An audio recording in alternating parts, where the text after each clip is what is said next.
Welcome to Basic Teen TV. It's a weekly podcast here. And my name is Melissa, and I'm joined by my two friends. I'm Victoria. I'm Cindy. Hey guys, how's it going? Good. All right, cool. All right. So today's show, we're talking about episodes 7, 8, and 9. You all ready? See. Yep. Cool. The first one was very fitting for the season. It was Halloween-y. Our Halloween episode, Escape from Witch Island. Okay, so as much as this was a ripoff, I actually kind of liked this episode. And I think I'm liking episodes where they break away, or there was still, continuous storylines throughout this episode, but they're taking it. Joey's an asshole. That's like the ongoing theme throughout Dawson's Creek. They've managed to fit it into every episode.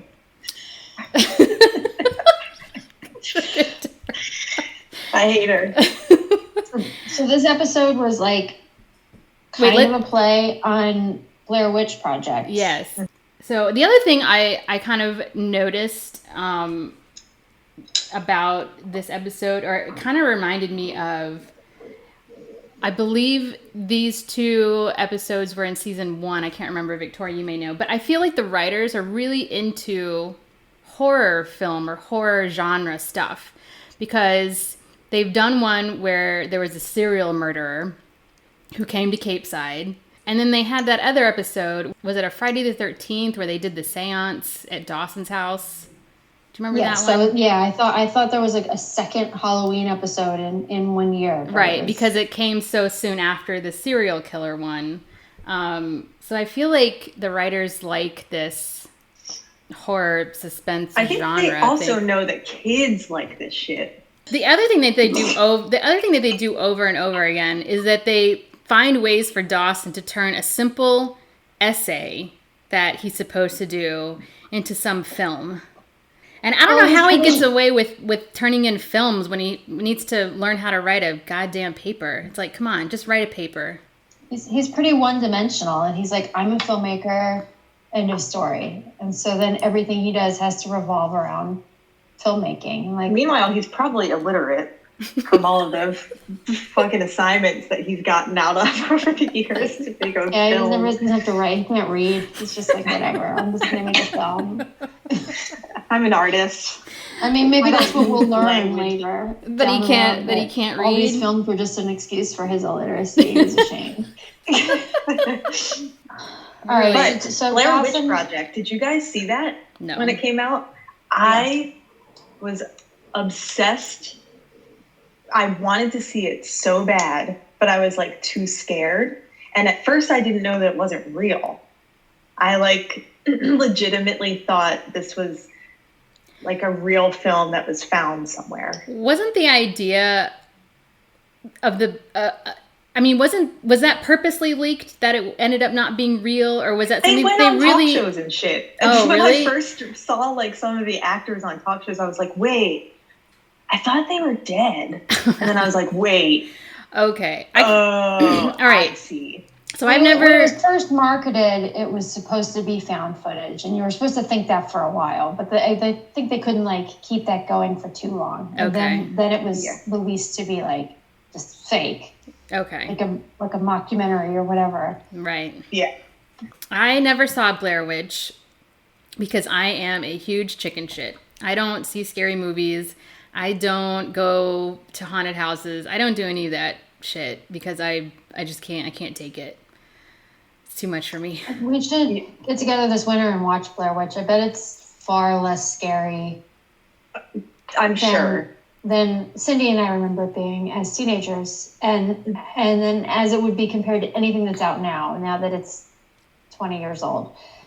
And it's just camcorder footage. Yeah, a bunch of kids running around the woods. Which is exactly what Dawson, Joey, Jen, and Pacey did. Exactly. Before they went to this, what? They were before they went to this island, they were talking about it, and it's what's the story behind the island? There were like women, 13 girls who got banished to the island because they were thought to be witches. So this is supposed to have happened in like the 16th or 17th century, when people thought women could be witches for... Yeah, during the Salem like witch trials, because this town is supposed to be in New England. So these girls were supposed to be banished to this island because they were like prostitutes or whatever, and prostitutes equal witches. And Jen has this whole diatribe about basically like sexism. And after she gives her speech, fucking Joey goes, "Lucky for you, Jen, we live in a world where you can follow your natural urges without fear of persecution." And Jen was like, "You're right. I would have been so burned at the stake right now." What the fuck is Joey's problem? For real. Like, I'm into ball busting. I like fucking around with my friends, kind of being an asshole. But there's love behind it. There's never fucking judgment. She's such a judgy twat. Joey, in all of her cynicism, has to still have that as part of her character. Like, Jen's still gonna be the bad guy, no matter what she says or what she does. Jen's she's my number one bitch. She's my ride or die bitch. And Joey, I wrote down after she said that, I said, "Get fucked, Joey." Whoa. No, but really, like, you need to get fucked. Yeah, so that you're less of a judgy prude. Joey's like an uptight prude right now. Mm-hmm. Yeah, maybe she'll change her ways when she gets laid. She needs to be enlightened by D. Enlightened by the D? I mean, yeah, she does drop a lot of judgment for somebody who has, like, not a whole lot of life experience. I mean, she does have, like, her mother died of cancer, and her dad went to prison for drug dealing twice now. And her sister got knocked up by a guy who is not around ever, and they've never addressed that. Wasn't he around in one episode? We saw him once in the very beginning, and it made it seem like they were together. But since then, we've never seen him, and they've never talked about him. It's as if her sister just, like, spontaneously had a baby. Immaculate conception. Yeah, you'd think she'd be a little less judgmental, though, being that she's lived through all of these situations. Well, maybe that's why she's so judgmental about the hooking up and, you know, all that stuff, because she's seen her sister get ditched by her baby daddy. So she's maybe. But she could be funnier about it. She's such a fucking asshole. Like, if you're gonna ball bust, be fucking funny.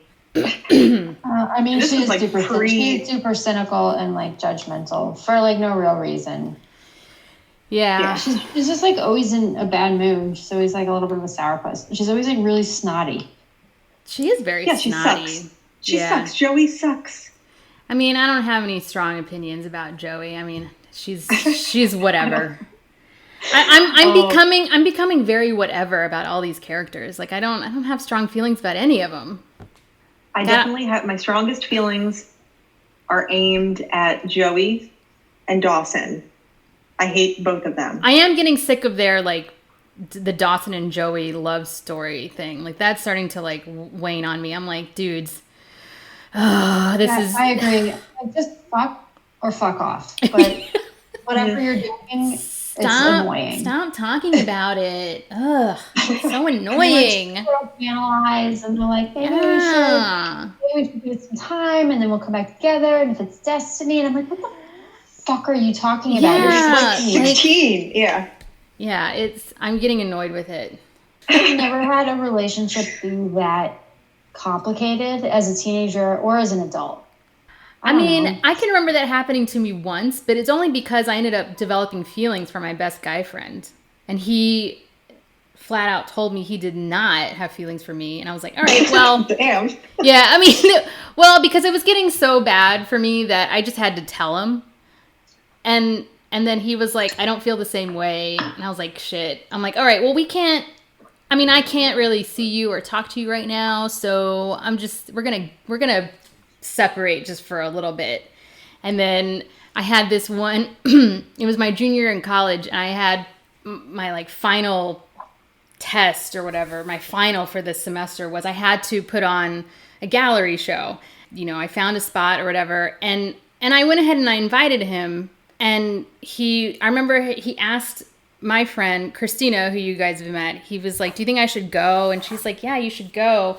I really think she would, you know, like to see you there. And of course it was like super awkward and whatever, but it kind of broke, you know, it brought us back together or whatever. And then, you know, I was able to, you know, slowly get over it. But I mean, there was none of this like back and forth. I mean, it happened once. You know, I put it out there that I liked him. He's like, sorry, don't feel the same way. You know, he gave me my time. Didn't make a bunch of films about it, and then didn't make a bunch of films at it. There was no like, you know, hemming and hawing and, you know, going back and forth with each other. And, you know, what does this really mean about our friendship? And, you know, if we're no. You know, you were like, I love you, and he was like, I don't love you. And that was that. And I feel like even as young as we were, I mean, what, juniors in college, so we were 20, 21. I mean, that's still really young. We're still babies. And I think we handled it pretty well, you know. It wasn't overly dramatic or anything, you know. I'm sure in my head back then, I was like, this is the worst thing that's happened to me in my life. Mm-hmm. But, you know, I think we acted pretty maturely for having feelings involved. But anyways, so they go onto this island. They find a random boat dude. I guess it's like... I like him. His snark level was at 100. What does Dawson say to him? He was super like... creepy. He was like creepy and weird. Like, I thought he was going to like murder them or molest them or something. I didn't get that vibe. No way. I didn't get that vibe from him, but I mean, I thought it was funny because Dawson was like, hey, we're going out to Witch Island. I'm making a documentary. Can I film you? And he's like, yeah, only if I can film you. He's like, Dawson's like, what is your film about? He's like, mine's a documentary on all the idiots who make a documentary about Witch Island. I know, and I was like, I like this guy. He's just like filming them the whole time. I'm making a documentary about all the people making a documentary about Witch Island, and I was like, slow clap. Yeah. I laughed at that. I thought it was good too. Yeah, I didn't get a creep vibe from him. I got an asshole vibe. I got like a you old curmudgeon for such a young dude, but I know, for like someone who's 30. Yeah. So they go out to Witch Island, and there's a tour guide who's from the Cape Side Historical Society who greets them or whatever. And the first thing I thought was like, this woman's involved.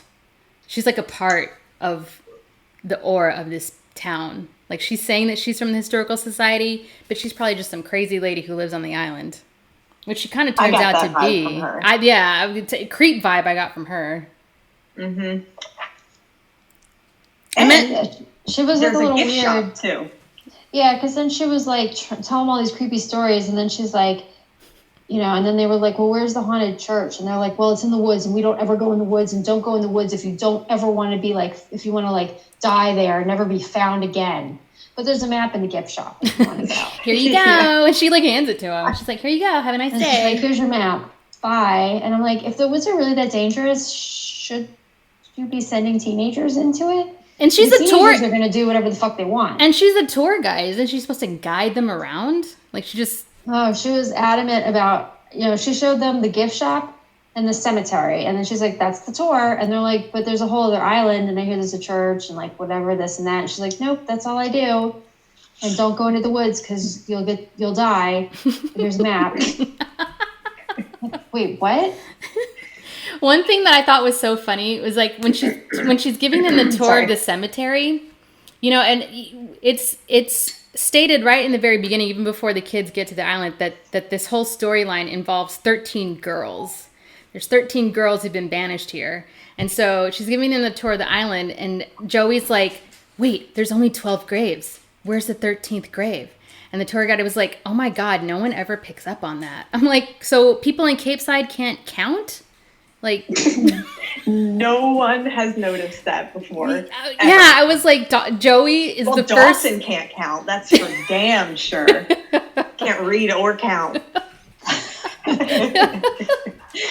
I know. I just thought that was like so unbelievable. Like this, it was a bad.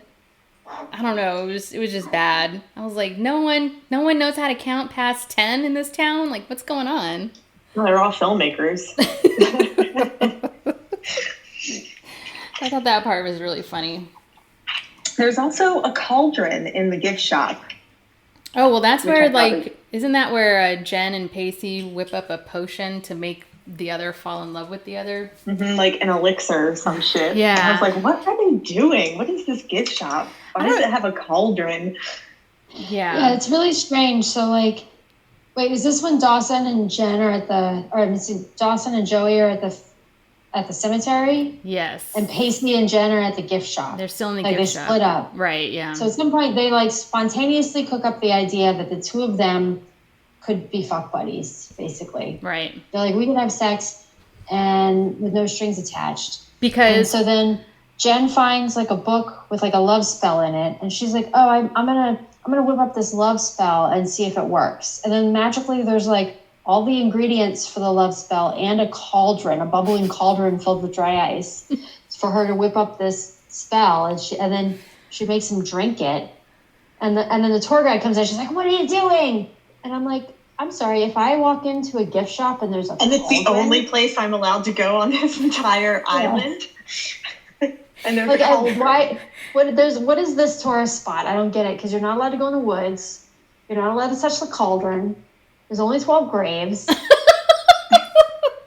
Worst tourist attraction ever. Meanwhile, the like guy on the boat that takes you out there is going to be a fucking dick to you for even showing up at all. He's going to film you the whole time. Like, what? Why is not? What is this place? Why is this place? Why? So what? The kids decide to just tour the island by themselves, anyways, right? Yeah, the tour guide gives them a map, gives them a bizarre warning about going into the woods by themselves. Yeah. And they're like, okay, thanks, bye, crazy lady. And then they head out into the woods for like a 5-minute walk to they want to find dilapidated church. They want to find that church. So they find the church. I would want to do that too, actually. Yeah, so would I. There's a place across the street from my mom's called Todd's Farm. And it's from like the fucking Civil War or something. It's been there forever. It's been labeled a historic landmark. When I was a kid, we would go trespass because there's like a cemetery in the back. And we would go over to fucking Todd's farm to be terrified. All right. So they find the church and they all go in. And so Joey and Dawson are getting really into this story of, who is it, William and Mary? Mary was one of the girls banished to the island, and William is her love or whatever. And there are, letters that have been saved over the years of their communications back and forth to each other. So, and Joey started reading this book or her diary or something. And she's getting all she's getting all into that story or whatever. And I guess she found that book in the gift shop and just took it without paying for it. She took all those love potion ingredients without paying for those too. Oh, true. Man, you got some. They're just helping themselves. Illiterate kleptomaniacs. Well, this is what happens when you leave 4 teenagers alone. They just like take shit and do shit and make out and scream at each other. That's what they do. Scream at each other. I mean, other than like Joey getting into this love story or whatever, I mean, does anything else really happen in this church? Because then it starts getting like scary. Pacey has like gone off because he has to go take a leak. So he kind of like exits scene for a minute. And then where does Jen go? Because at some point, Dawson and Joey are like, oh, it's time to go. Let's go to the boat. And they leave to go back to the boat. And the boat asshole is like, oh, there you guys are. It's time to go. It's getting dark. We have to be off this island by dark. And they're like, well, our friends aren't with us. We have to find them first. And he was like, tough shit. I'm leaving. You either come with me or you don't come with me. And they're like, well, we can't just leave our friends here. And he's like, okay, bye. I'll come back in the morning. Hopefully you're still alive. And they're like, I was like, what the fuck? What kind of like park is this? That I was like, the insurance liability, the lawsuits are just racking up now. You can't own and operate a park and then just like leave people on it. This is what happens. This is what happens when you get 35 plus year old women watching this show. Like as teenagers, I was just watching this, being scared, and now, we're talking about lawsuits. As a close to like 40-year-old woman, we're like, the liability and lawsuits that would come out of this place are insane. Your park insurance does not cover leaving teenagers. Insurance. That's probably why there are 13 headstones. They probably sold one at one point just to like help pay off all of their overhead. Yeah. So the boat guy just takes off and leaves all these teenagers on this island. He's like, I'll be back in the morning. Yeah. You can't do that. You can't do that. But okay. So I guess that must have been the order of things, because I guess that's when they all four end up in the church together. Is at that point once they know they're kind of stranded on the island. Yeah. Right. So then things were getting spooky. Yeah. Right? So at that point, like they hear a bell ringing. Yes. So, so they must be in the church. We'll go back to the church because they're ringing the bell for us to come get them at the church. Yes. So Dawson and Joey show up at the church, and Pacey and Jen show up at the church, and they're both like, you rang? Yeah. And they're like, no, you rang. And then they look up in the belfry of the church, and there's no bell. Oh my gosh, you guys. God. Oh my gosh. Like, so it's a recording coming from the gift shop, right? Does someone mention that? No. Oh. But like... So then they're like, okay, well, I guess we're stranded here. So then there just happens to be 8 million candles in the church, and they somehow managed to light them all. And then they're just like hanging out. And then they realize that the anniversary of the night that they killed all of the women and that the church caught fire, even though the most of the church is still standing, was like that day, like 100 years ago or 200 years ago or whatever. And they're like, oh, cool. Cool, that's really neat. And then, like, Pacey and Jen sneak off to, like, try to make out, even though they're not into each other, but they, like, try to force it, and it's not really happening. And then all of a sudden, like, the camera is just, like, all over the place, like, up and down, side to side, and there's, like, flames. It gets really Blair Witchy with the camera work. But it wasn't even, like... It wasn't a subtle psychological thing. There wasn't like a few things that happened that they were like, wait, what's that? It was just like out of nowhere, all of a sudden, like chaos. The church was on fire, and it was like chaos. Well, yeah, I mean, it looked like a ring of fire had burst up outside of the church, and then all this like blacklight writing started showing up on the walls of the church. And yeah, all the I don't know what happened to the candles, but yeah, I mean, there's just like fire going on outside, blacklight writing on the inside, and then all of a sudden there's this huge explosion, this like ball of fire comes at them or something. And do we really, if we believe that ghosts are real, do we really believe that this is how they would manifest? I mean, it's like just the most stereotypical bullshit. Like, would they really murder people in flames? Well, isn't that kind of like the idea of ghosts? It's like if you're entering their space, they're going to make themselves known, right? Isn't that like, I haven't seen too many of those paranormal reality shows, but I have seen a couple episodes, and it's almost like, I feel like those people who are the ones who detect the paranormal activity, like they're some sort of experts on ghosts and stuff, and they're like, well, this ghost has been here before, has been living in this house, like this is their space and you're coming into it. But how are they lighting things on fire? Well, all right, so here's the problem. Ghosts aren't real, and so they don't actually do any of this stuff.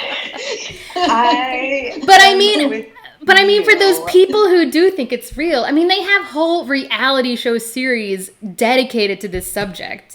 I know, but I don't believe that ghosts are real, but I do like a good ghost hunter show, and it's never this obvious. It's always like more subtle. They like move a chair or something. Yeah, even like a good ghost movie or TV series is like a little more subtle and a little more creepy, and it really creeps you out rather than just like slapping you in the fucking face with balls with of fire. With balls of fire, yeah. And then they run outside and there's like nothing happening. And then all the teenagers are like, huh, that's weird. Let's go to the gift shop instead. Yeah, let's go back to the gift shop. Create no good. Like, I don't know what that's about, but yeah, it was like really hot in there, guys. Let's just go to the gift shop again. I was like sweating my ass off in there with all that fire. So at some point, I don't know if it's before they go to the church or after, but they end up at the gift shop and the tour guide woman is there. She like peeks out from behind a door or a curtain or something and sees them, and then just like goes back in her room. And I'm like, once again, a group of children have been stranded in your park, and you're just like, not my problem. You see, I thought early on in the episode, I was like, the tour guide is the 13th girl. Like, that's what I thought. Come back to life. Mm-hmm. Is what I thought. Yeah. So then, or the 13th ghost possessed an already living person who like went out into the woods there or some shit like they did. Yeah. And then got rid of the headstone. And then got rid of. I think that none of this was that good. I think that she was just there.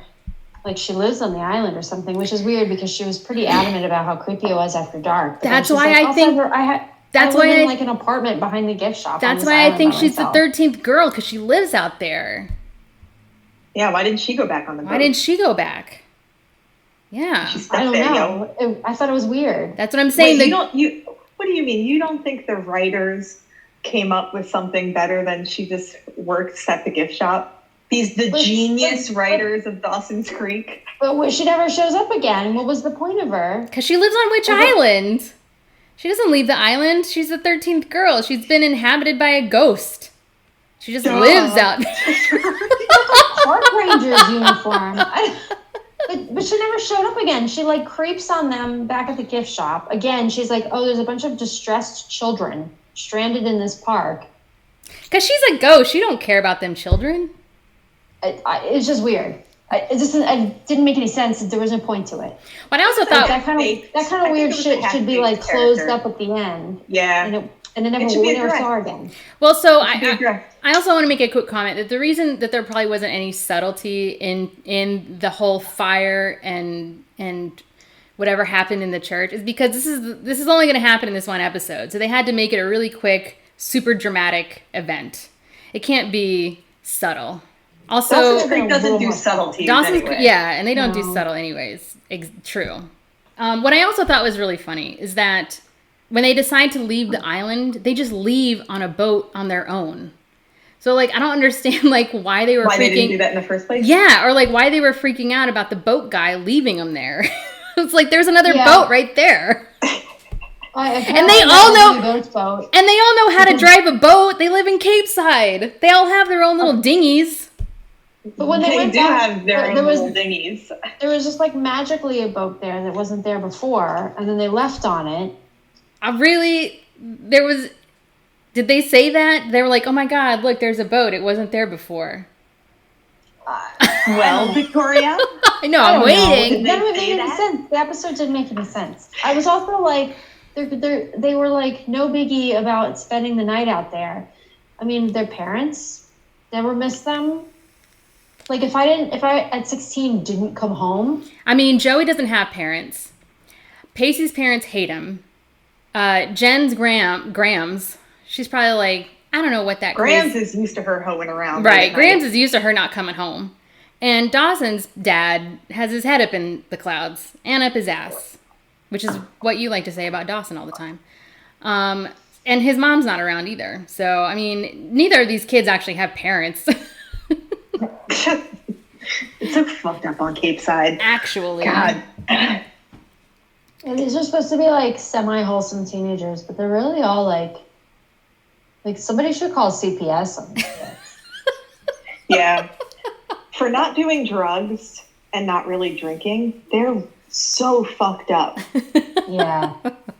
They're going to make terrible adults. Really terrible adults.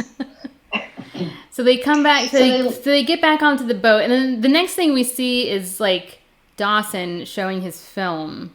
Yeah, because he's still taping the whole time when there are, like, fireballs in the church and shit. He's still got his little camcorder open. Yeah, and then some random student, like, points out, he, like, ends this film, and it just, like, paused on a frame or whatever of his film. And some random other student is like, whoa, look at that. There are 2 people there on the dock. And Dawson's like, what? What are you talking about? And so he, like, rewinds a little bit and then freeze frames it. And it's like, it looks like 2 people dressed in 17th century garb or whatever. And everyone's like, whoa. Oh, guys, my God. I also rewound that clip 10 times, and I did not see any humans standing on the docks. Like, I don't understand where I was supposed to see them. I saw. Oh, well, I could see them. I could see them. Maybe I'm dead and I'm a ghost, and I, like, can't see ghosts. I didn't see a fucking thing. You're a ghost, and you can't see, like, I can't see team ghosts. No, I can't see Dawson's Creek ghost because I'm a ghost. And then you see kind of like Dawson and Pacey, not Dawson and Jen. No, fuck. Dawson and Joey back doing their thing again, like watching movies in his bedroom. And they're looking at the film again, and they're trying to, like, rationalize. Well, Dawson's trying to romanticize while Joey is trying to, like, rationalize who those 2 people are that are on the dock. And I thought the same thing that Joey thought. I was like, those are just the boat guy and the tour guide lady just dressed up in weird shit. I don't understand why they're trying to rationalize some blurry figures in Dawson's film. How come they're not talking about the fire and the blacklight writing and whatever weird shit happened in the church? Everybody glosses over that. It was really dramatic and scary. And they're just like, oh, that was nothing. But this little blurry clip. And then why would the boat guy and the tour guide people be dressed up? It's William and Mary. It's the 2. Well, I know that's what it's supposed to be. That's what we're supposed to think. But yeah. Like, why would they think the boat guy and the tour guide lady would be dressed up in period garb and standing on the dock while these teenagers, like, because made their own way home? Joey said that Joey was trying to, like, explain to Dawson that they're just trying to perpetuate this historical thing that supposedly happened in Cape Side. You know, like, there's this, like it's a publicity stunt. Yeah, like it's just supposed to still continue to generate what do you call it? Generate excitement or intrigue around this witch island. I don't know what anyone's talking about because I didn't see any motherfucker on that pier. I saw them.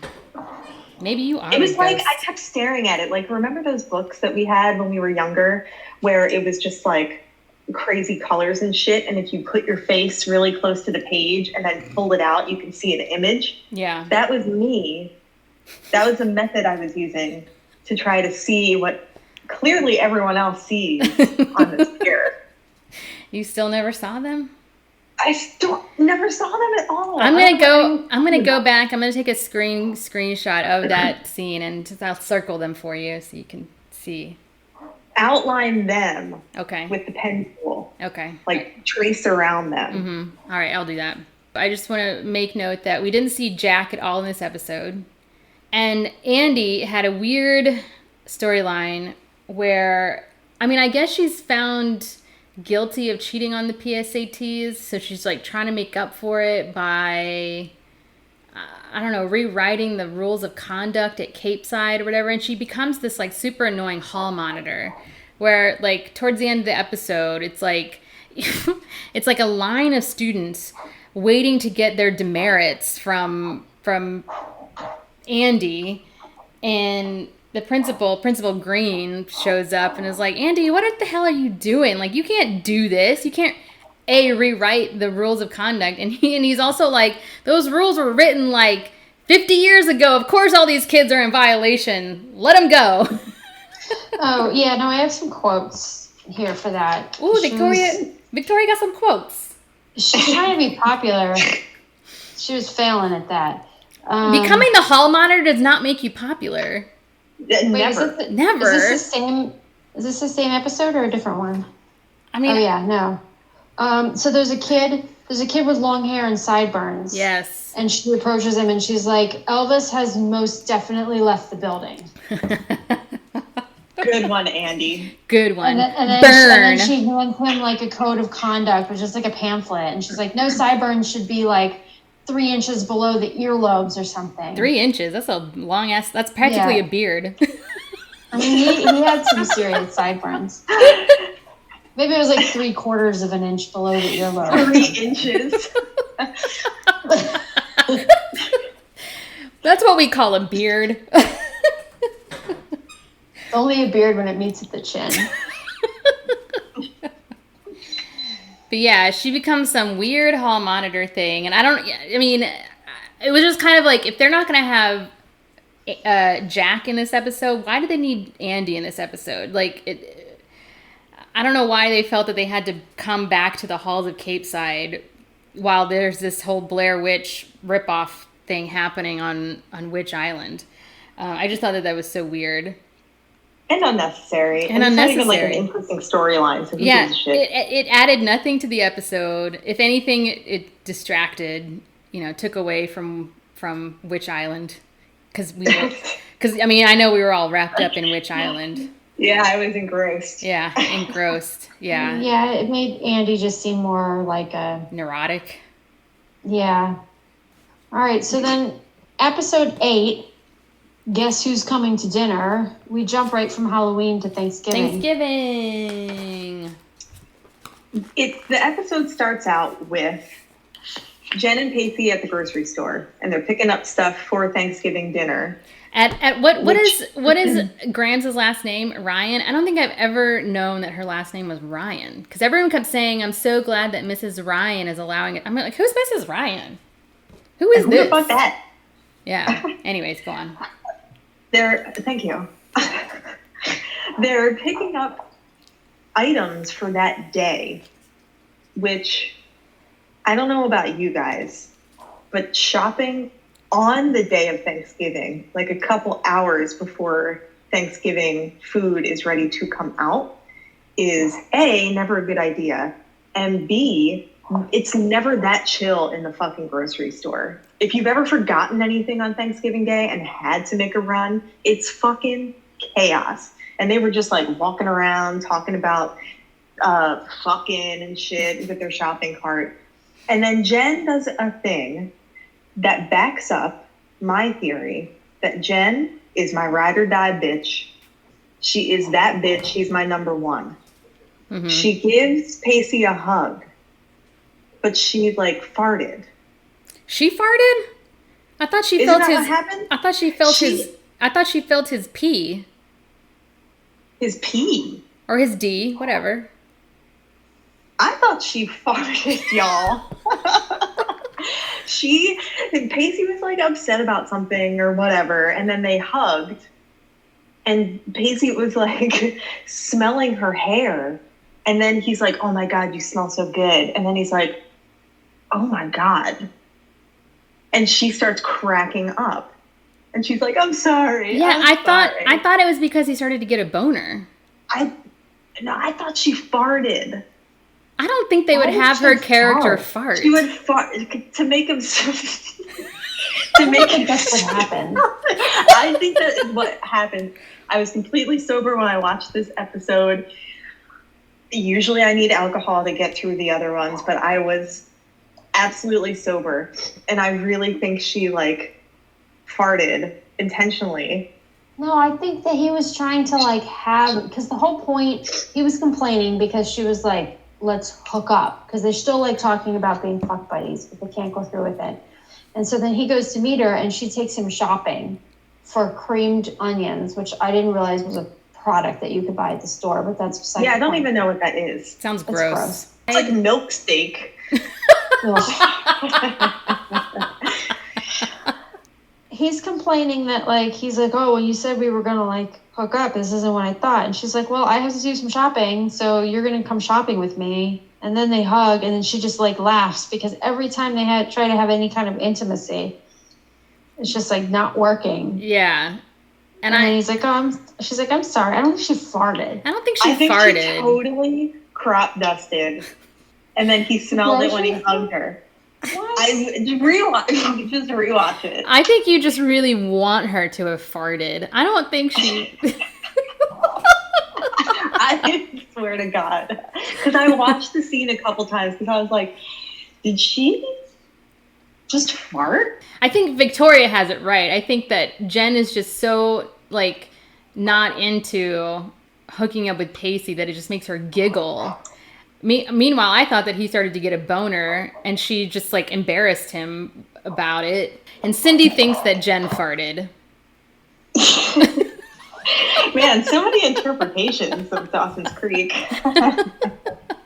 I truly believe that still. So everyone's coming over to Grams' house for Thanksgiving, or at least most people are. Andy or Pacey is really nervous about whether or not Andy's going to show up. Jen's like, don't worry, I invited her, but their dad is in town, so they're going to be staying. They're going to have Thanksgiving dinner at their house or whatever, and he's kind of okay. He's like sad, but maybe a little relieved or whatever. And then Dawson's mom is also preparing some stuff. She's back in the house. Yeah. Yeah. And Dad's watching football in the living room. So, and Mom is making so one of my all-time favorite Thanksgiving things. I don't know if you bitches are familiar with oyster stuffing, but God damn! You my see, aunt used to make oyster stuffing for me every year. It is the bomb. That has to be a New England thing because I've never ever heard of oyster stuffing, and to me it sounds gross. Like a coastal thing in some places because Maryland isn't New England, but oyster stuffing is a thing for us there. So I think it's just like sea towns. Yeah, maybe. I mean, I grew up in Dallas. We're a landlocked city, so we ain't having no oyster stuffing. Girl, oyster stuffing's good. I mean, it's not what I'm used to. It's not my Thanksgiving Day stuffing. Mine is stovetop. Another thing, speaking of canned things and boxed food items, Pacey brings his contribution to Thanksgiving is a can of cranberry sauce. I just fucking can't. I can't with adults in the world eating canned cranberry sauce when cranberry sauce has like 3 ingredients. You literally do nothing. It's cranberries, sugar. That's it. And if you want to get fancy, you can put some ice squeeze orange juice in it. That's it. And you cook it for 10 minutes. That's it. My friend used to say, it ain't cranberry sauce if it ain't got ridges on the side. Those ridges. It's just like cranberry jello. Out, like bleh, bleh, like it. Yeah, well, it's just like cranberry jelly or cranberry jello. I'll give him a pass because he's like 16. Yeah, he's a Pacey teenager. Ain't making no goddamn cranberry sauce. Nah. And so the surprise guest. Do we want to get into the surprise guest? We've kind of like already talked about the show. What do you mean? Who's the surprise guest? Are you serious? Did you watch this episode? Did you watch it? Yes, I watched it. Here are my notes. He's a surprise guest. And you don't know who the surprise guest is? Oh my God. I forgot it was a surprise. Oh my God. This episode has me all kinds of confused. Why don't you say it then? Who's the surprise guest, Cindy?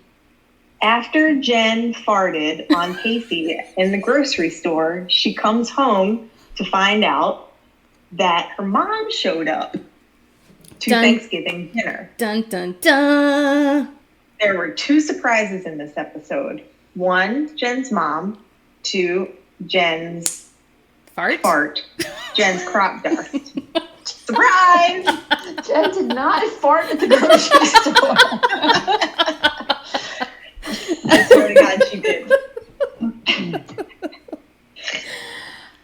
So this is the first time that we're seeing Jen's mom, which I guess we could all kind of suspect was going to happen fairly soon with the whole Eve storyline that recently. Yeah, they had to come back to that at some point. And Jen and her mother have their own drama going on, and Dawson, which I'm sure Victoria loved, stuck his nose in other people's business. Mm-hmm. I made a note about this shit. Approached Jen's mother about what he knows, and it's just like, I'm just trying to protect Jen. And I'm like, this is none of your GD business, dude. Exactly. He's always meddling in other people's parents' affairs. I don't know why, but this got me more than his meddling with Joey's family. This got me more because it's like, this is a secret. I mean, because the whole town knew about Joey's dad being a drug dealer,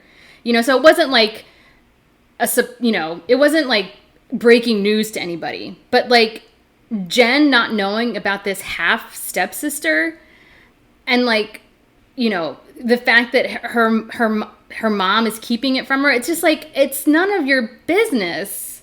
Mm-hmm. Why does he always feel like ethically he needs to have a discussion? I know. Where does he get parents? This like self-righteous attitude? It's so it didn't really infuriated me this time. Didn't he told his mother about it? Right. What does she say? Because I feel like if somebody was going to...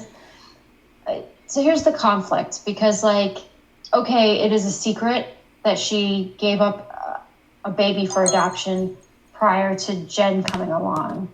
And it's probably not the place for a teenager to confront her about it. But this girl, who is probably her daughter, was in town for, like, weeks. So, like, somebody probably should tell her, be like, hey, this girl who we think is probably the daughter that you gave her for adoption is looking for you. And she was here in town. She broke into Graham's house. Like, she sucked my D. She tried to bang my son. Like, somebody should have said something. Maybe not Dawson, but like Dawson's mom should have been like, FYI. Well, there's a girl running all up and down the East Coast looking for you, and like committing crimes all along the way. What's also really contradictory about Dawson in this sense is that, like, apparently he had the self-control, or else how he described it is gutlessness, not to tell Jen. And yet he has no problem going to Jen's mom to be like, hey, I know about this. Maybe you should tell your daughter. And Dawson's mom is the one who's like, so guess who's in town? Jen's mom. And that's when she's like, did you tell Jen about Eve? And he's like, no. And his mom is all proud of him because he showed such self-control. And that's when he's like, no, it was probably just more gutlessness than anything else. And yet he has no, I mean, that feels contradictory, that he feels okay to tell Jen's mother about this secret. Like, hey, I know about your secret. And yet he didn't tell Jen about it. Well, like what Victoria said, it's one thing to be like, hey, just so you know, there's a girl running around the East Coast that claims that you are her mother and she's looking for you. That's one thing to say that. And it's another thing to give advice on like how she should handle the situation, because it's none of his fucking business.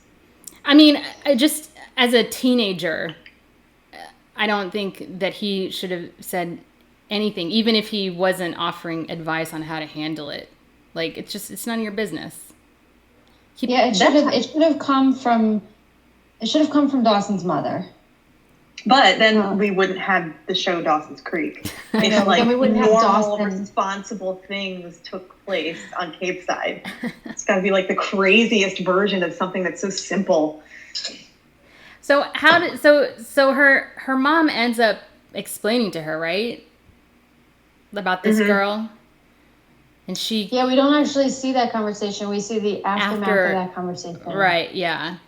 So it's just implied to the viewer that Jen now knows that she has this half sister. But she doesn't know that it's Eve specifically, because she's met Eve, right? Maybe. Yeah. I feel like she's seen Eve. Like she's seen everyone's seen Eve. Yeah, it's like Yeah, like the only person that Eve ever really talked to or hung out with or spent any time with was Dawson. And so like while everyone almost kind of like everyone else just knew of her. Yeah. So Jen gets really mad at her mom. She's like, how can you like banish me to this place for being, so promiscuous, and yet you apparently seem to have led a similar life or gotten yourself into pregnant out of wedlock.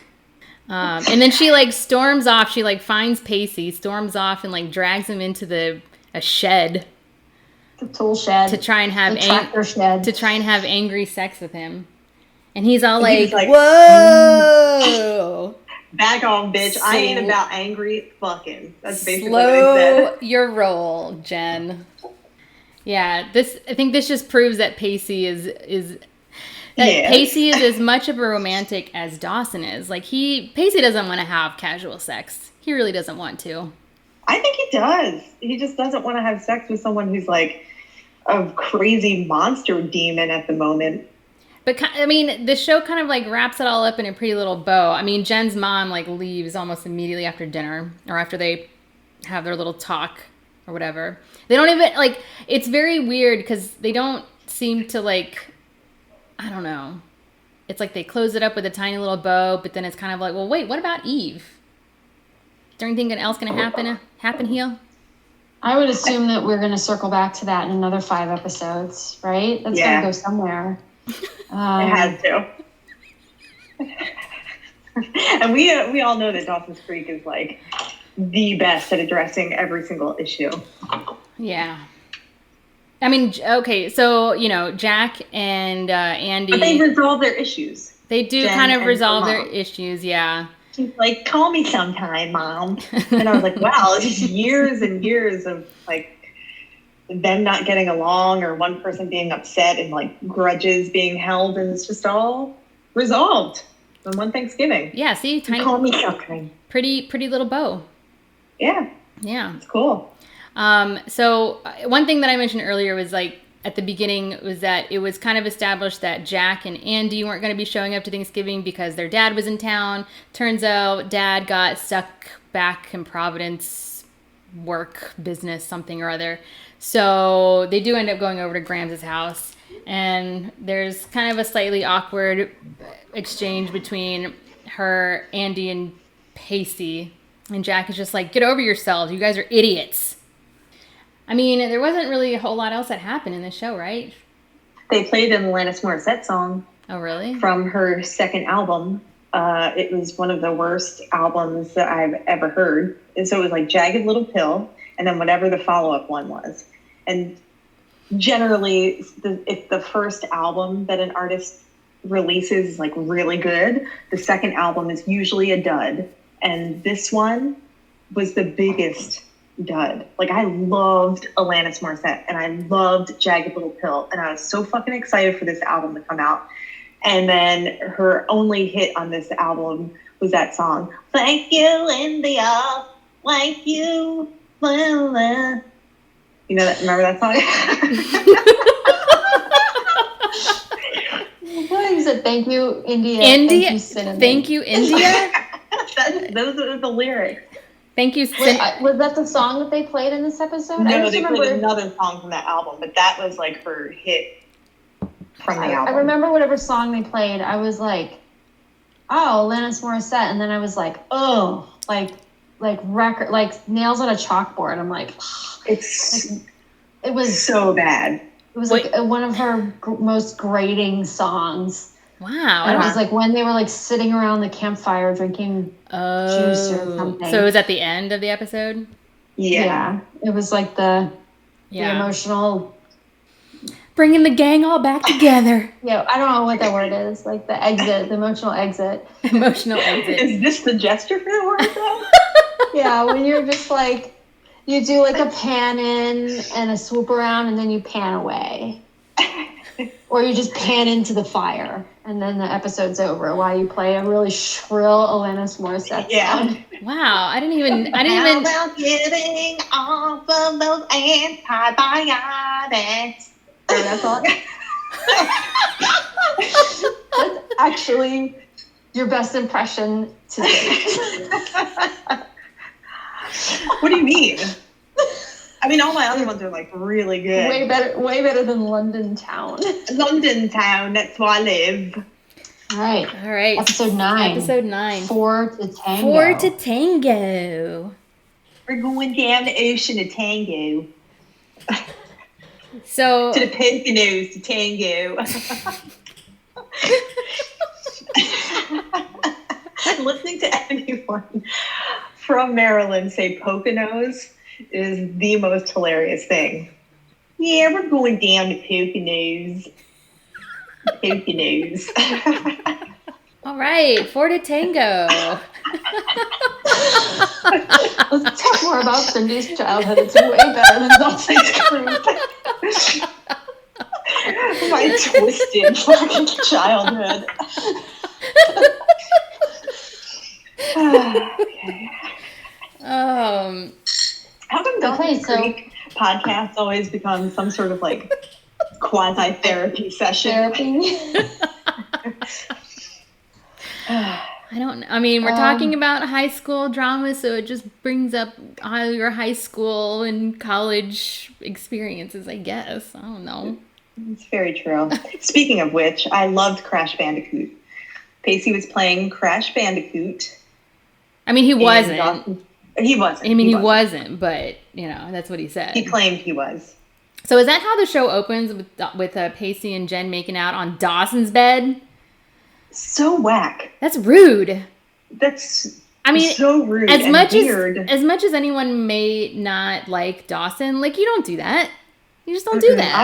I was kind of team Dawson in this episode, actually, because that's fucked up to do. Yeah. Yeah, and they weren't, I mean, they were just making out, but they weren't there just to make out. They were there to make out and attempt and to have bang. sex. Yeah. So basically, like, broke into Dawson's house and into his bedroom so that they could bang in his bed and then not tell him and leave so that he could go home and sleep that night on their bang sheets. Did they have nowhere else to go?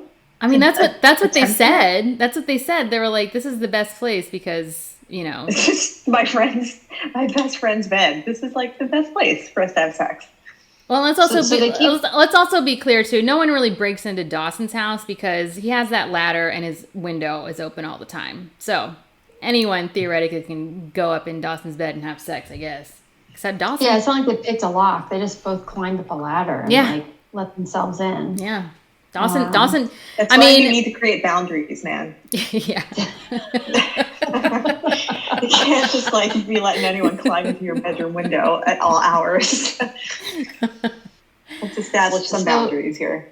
So they keep trying to make out, but they're just like not feeling it.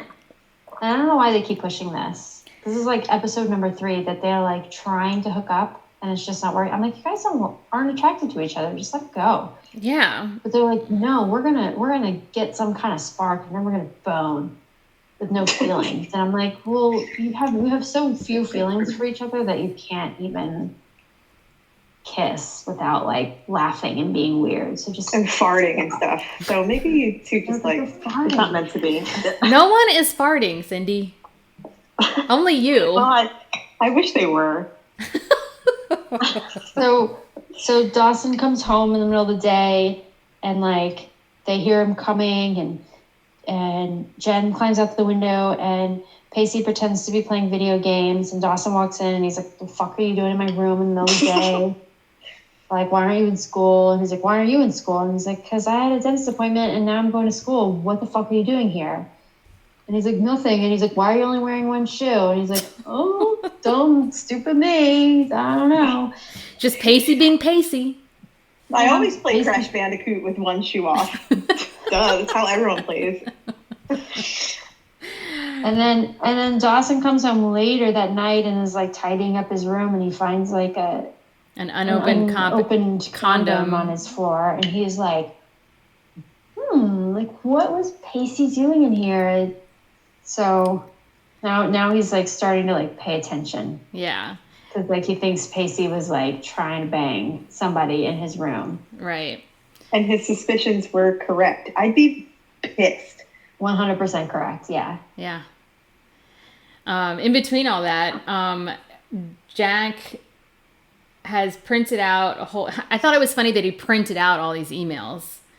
I'm like, that's why they're emails, so you don't have to print them on paper. That's like what old people still do now, though. Electronic mail. But he prints them all out, and they're emails from people who have written to him or commented on that news story that Dawson did about being a gay football player.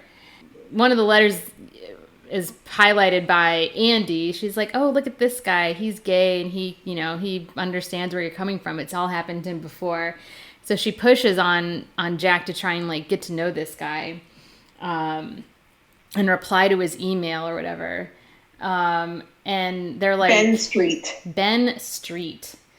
This bothered me because she's like, oh, he's gay and you're gay. So like maybe you would be gay together. Yeah, because you're both gay. That's all you really need. Yeah. To be like. Ben Street does reveal himself later. We're not there yet. And Ben Street's like pretty good looking. Yes. Like if they could have babies, they'd be beautiful babies. Yeah, Ben's pretty cute. But Andy's like first go-to is not like, oh, you should reach out to this guy, because his email, he was like, oh, the same thing happened to me. There was like a little news story about me because I took a guy to prom last year and I got a lot of hate mail. And so if you're also getting a lot of hate mail, like I know what you're going through, like reach out if you want to talk. Yeah, feel free to reach out. Andy is automatically like, oh, this guy's gay and he lives 2 towns over. He's your new boyfriend. He could be the love of your life. Mm-hmm. Not just like, oh, maybe you should like have a gay friend. Maybe we should start there.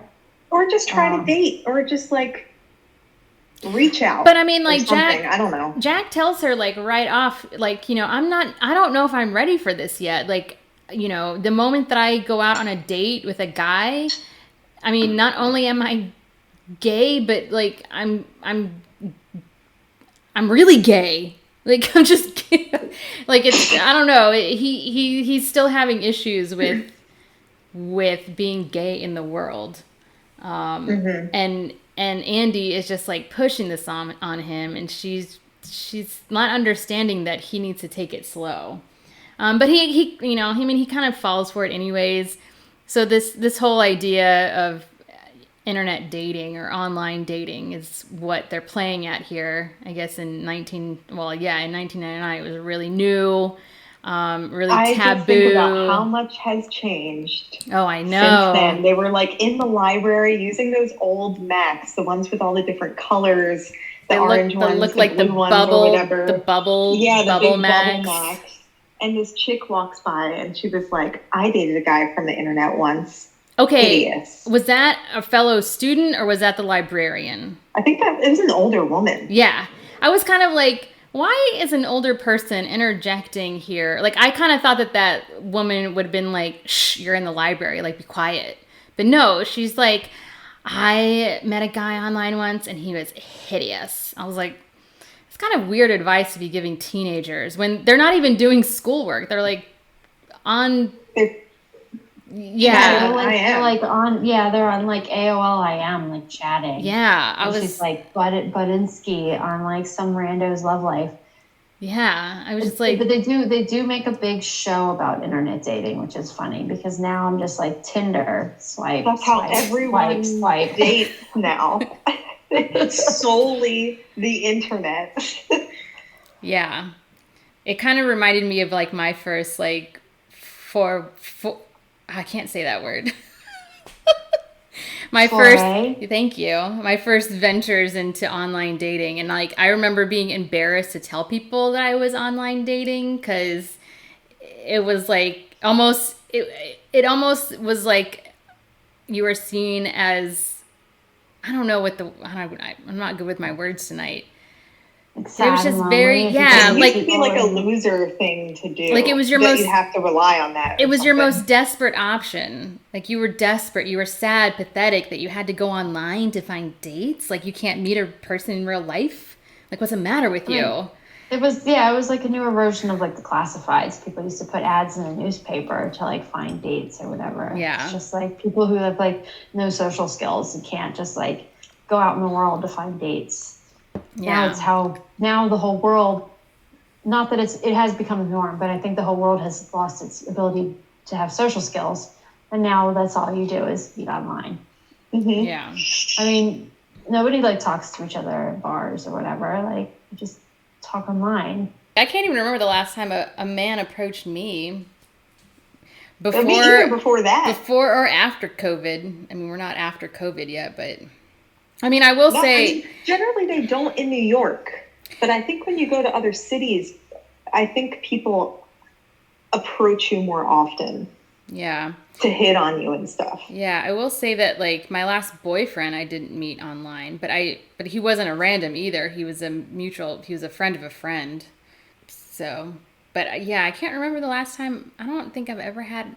No, I mean, I think I have, but I just can't remember. It's been a long time since a dude bought me a drink or came over to say hi or something. Yeah, me too. Stupid Ben. Buy me drinks more often. All right. So where were we?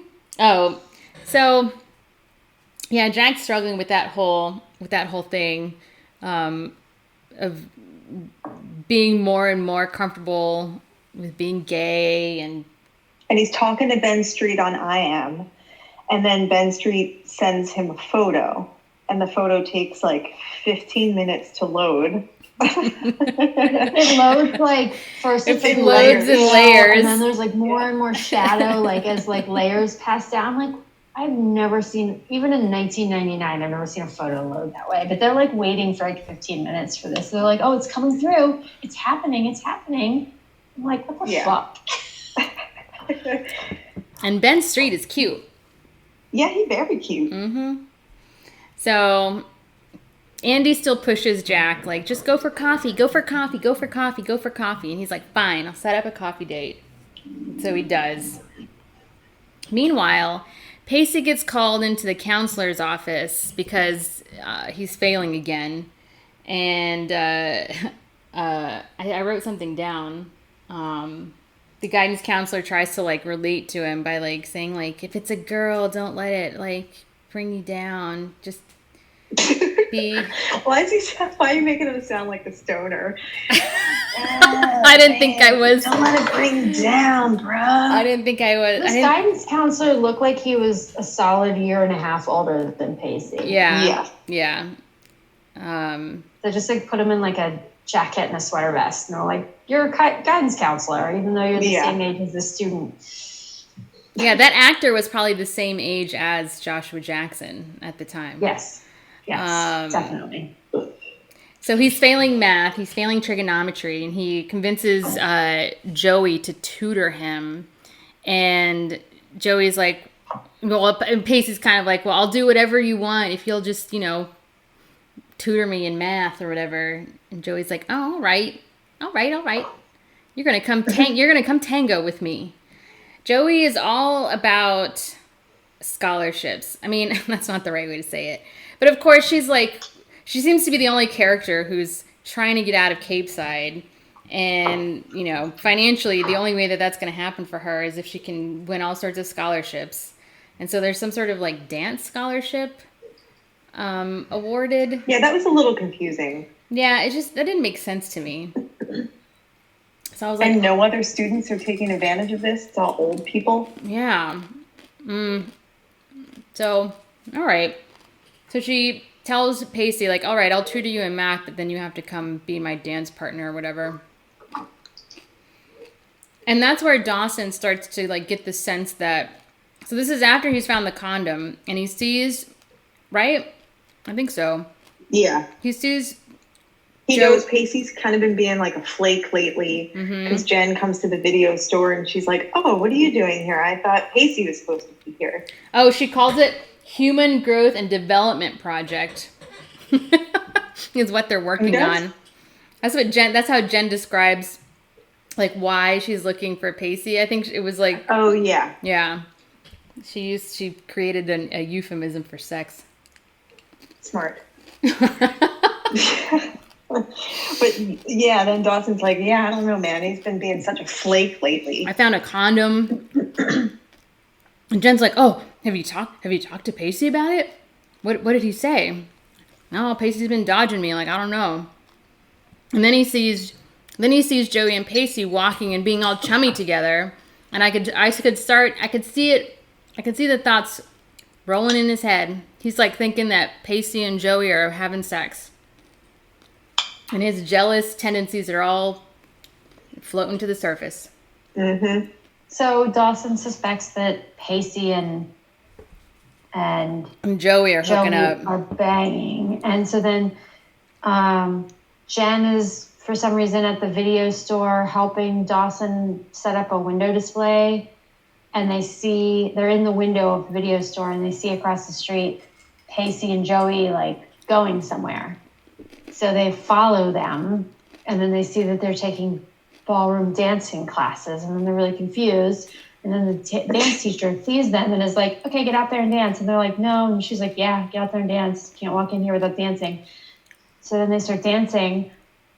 And then the teacher is like, oh, I can read people's like stories by their dancing. And I can tell that you, being Dawson and Jen, used to be a couple, and now you're not anymore, but you've made up and you're friends and you trust each other.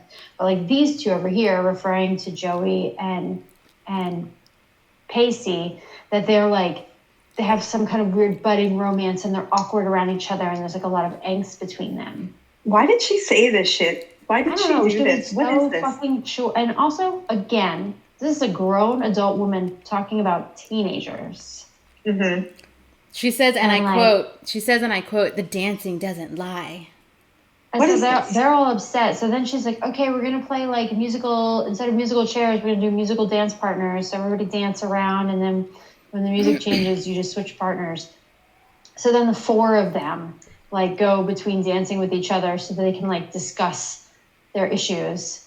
And in the interim, Pacey realizes that Dawson thinks that he's fucking Joey, and he gets really pissed off. And I would too, if like my best friend thought, because of some weird misunderstanding, it's just a misunderstanding, that I was like banging his like pseudo girlfriend, not so girlfriend, but whatever.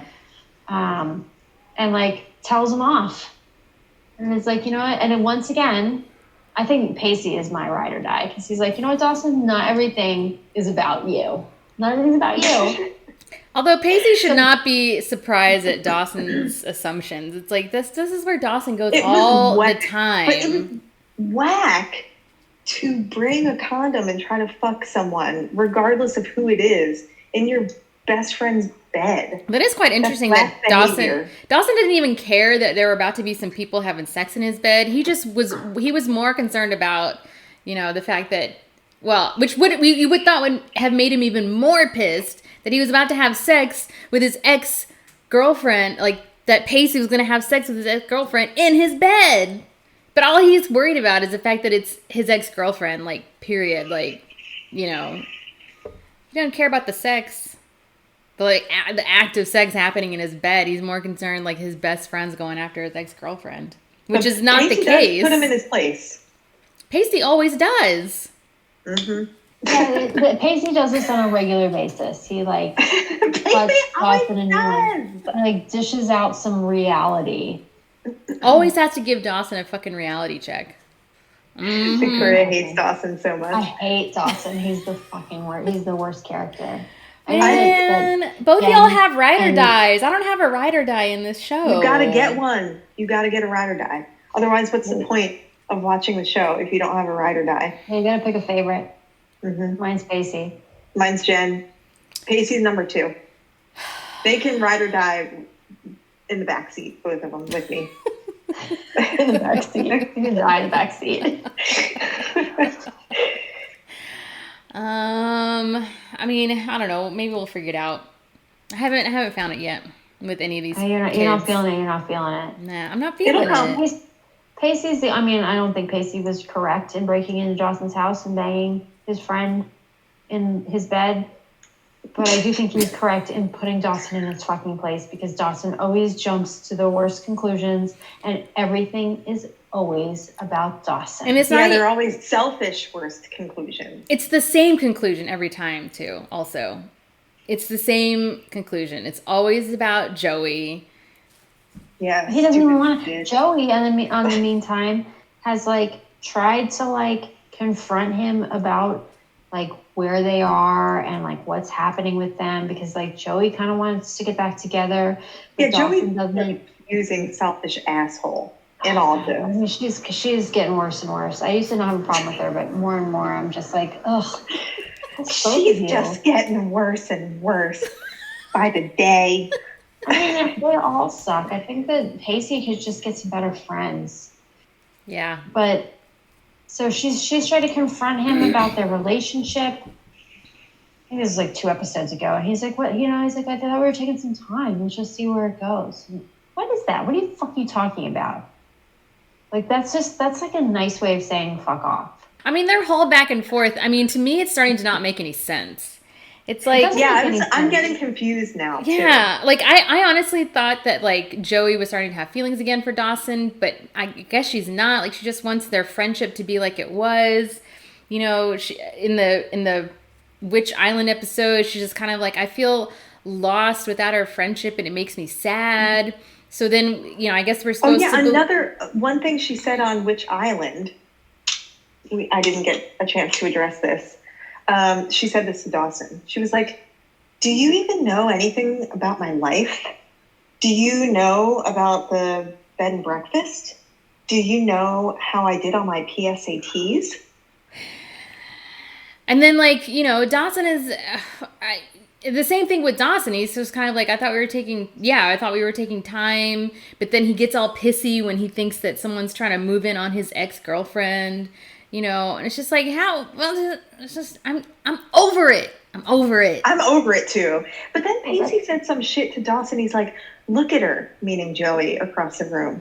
Look at her. She's wildly beautiful. She's a goddess. A goddess. That's what he said. A goddess. And if you think that someone wouldn't move in on that, then you're crazy. And I was like, can we stop fucking talking about Joey like this? She's an asshole who smiles showing her bottom teeth. That's not a goddess. That's a maniac. So they get through all the dancing and shit, and it devolves, right? I mean, they all kind of start to exit or leave. They're all pissy with each other. And you see Pacey and Jen in the coat room grabbing their coat so they can leave. And then they attempt one more time see if they can get this physical relationship going. And then Joey and Dawson walk in on them and making out. And as soon as they walked in, I was like, here come the goddamn morality police. Here we go. What are they going to have to say about this? It's like a huge deal. And Joey has a huge fucking problem with it. Huge. She's the biggest fucking bitch in this scene. I was like, why is it any of her fucking business? She exactly. Rips them a new one for making out. Which she ends up apologizing for. But but she had a tough time even getting to the point where she could apologize. She was like, they're using each other. Of all people to give her reality check, it's Dawson. To be like, I don't remember what he says, but he's just kind of like, they're just they're two lonely people, and all they're looking for is comfort and, someone to touch and reach out to and blah, blah, blah. And she was like, yeah, they're using each other as scratching posts, Dawson. And Dawson was just relieved that no one was trying to bang Joey. Yeah, he was just relieved that it wasn't Joey. He was like, oh, that's what this is about, those two. I don't give a fuck. Yeah. They can do whatever they want. But, yeah, I don't understand why Joey was so upset about it. Again, I think Cindy's right. Joey needs some D. Because she needs some D. She's so judgmental. And she's just, sometimes people can have sex and they don't need to be emotionally involved. And that was part of her argument. She was like, what's even the point of having sex when there's no emotions involved? And it's like, well, that is the point. You just express the point. Sometimes you just want to bang, but you don't want a ton of emotions or a relationship. You just want to fuck. I don't understand why it was any of her business at all. If I walked in on two of my friends making out, I would be like, oh, sorry. And I would apologize. I'd be like, oh, yeah. Oh, God. Later, I might be like, so I wasn't expecting that, but also none of my business. Sorry. All right, that's going to be in there. Well, so after Dawson, gives his little speech or whatever to Joey, she goes back into the ballroom or whatever because she forgot her coat. And she sees Pacey just like sitting there. Like he's all really sad and, pathetic looking or whatever. And she goes back and that's where she apologizes to Pacey. She's like, I'm sorry I overreacted. It's really none of my business what you and Jen do. And he's like, yeah, you're right. It's not. Your business, bitch. Chill the fuck out. Meanwhile, with the whole Jack and Andy story, Jack shows up to the coffee place. Coffee. What do you call it? Coffee shop? Shop? There you go. Coffee shop. Wow. I don't know why I'm struggling so much with my words tonight. It happens. Yeah. And he sees Ben sitting there waiting. And he ends up not going in. He's just not ready. He's not ready. I feel bad for Ben. Like being stood up. Me too. He was just sitting there sipping on his little coffee. He looks waiting on his boo thing to come. Still looking cute. Mm-hmm. And Jack never even walked in. Poor Ben. I know. Well, Ben Street will find other men. Yeah. Easily. Yeah. He'll be okay. Her be okay. Yeah, and Andy just finally was like relents, and she's like, "I'm sorry if I pushed you," or I don't even know if she apologized. I can't remember. I just watched this show this afternoon. I can't remember how, but she was basically like, when you're ready, you're ready. So just take your time. It's like, why didn't you say this like earlier when Jack was like, I don't know if I'm ready for this. I don't know if I'm ready. Like forcing him to go on. Yeah, she had to push him to have like a breakdown. Yeah. She put so much pressure on him. He already has this immense pressure on himself. Stop pushing it, girl. Annoyingsister.com. That's right. That's what he said. www.annoyingsister.com.